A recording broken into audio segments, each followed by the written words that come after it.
Richmond, Virginia, AP, Republican Governor Glenn Youngkin's administration has rewritten Virginia's model policies for the treatment of transgender students, issuing guidance for school divisions that would roll back some accommodations and tighten parental notification requirements. The new model policies from the Virginia Department of Education, which were posted online Friday, say students' participation in certain school programming and use of school facilities like bathrooms or locker rooms should be based on their biological sex, with modifications offered only to the extent required under federal law. The policies also say that students who are minors must be referred to by the name and pronouns in their official records, unless a parent approves the use of something else. Regarding parental notification, the guidelines say school divisions may not encourage teachers to conceal information about a student's gender from his or her parents. And they say parents must be given an opportunity to object before counseling services pertaining to gender are offered.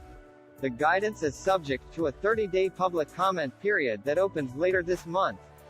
Then, in accordance with a 2020 state law, local school boards must adopt policies that are consistent with the department's but may be more comprehensive, the document says. Macaulay Porter, a spokesperson for Youngkin, said in a statement that the updated policy delivers on the governor's commitment to preserving parental rights and upholding the dignity and respect of all public school students. The revisions mark a sharp departure to guidance that was first issued in 2021 during Democratic Governor Ralph Northam's administration. Those guidelines said schools should let students use names and gender pronouns that reflect their gender identity without any substantiating evidence. They also said students could participate in programming and access facilities in a manner consistent with their gender identity and urged schools to weigh sharing information about students' gender identity with parents on a case-by-case basis, considering the health and safety of students. The updated guidelines say school divisions must ensure no student is discriminated against or harassed on the basis of his or her sex and should attempt to accommodate students with distinctive needs, including any student with a persistent and sincere belief that his or her gender differs from his or her sex.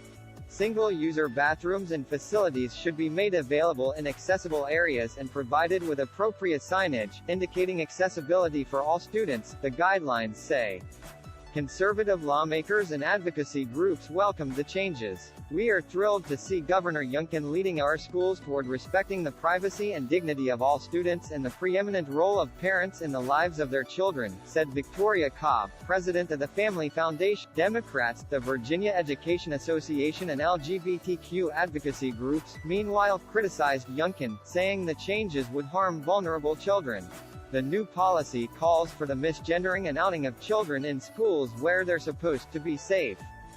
"Absolutely shameful," tweeted Democratic Del. Mike Mullen. Senate Democrats, in a collective statement, called the move an outright violation of Virginian civil rights and said it perpetuated the national MAGA playbook of obliterating any inference of diversity, equity, or inclusion in our communities. Some LGBTQ advocates suggested the changes could be contested in court. The ACLU of Virginia said it was appalled by the overhaul, was reviewing the proposal and would have more to say in the days to come. Virginia's initial guidance was developed in accordance with a bipartisan 2020 law, which required the Department of Education to craft the policies concerning the treatment of transgender students in public schools and make them available to local school boards. The school boards were then directed to adopt policies consistent with the state's model policies. But many school boards never complied, according to a recent analysis by Equality Virginia, an LGBTQ advocacy group.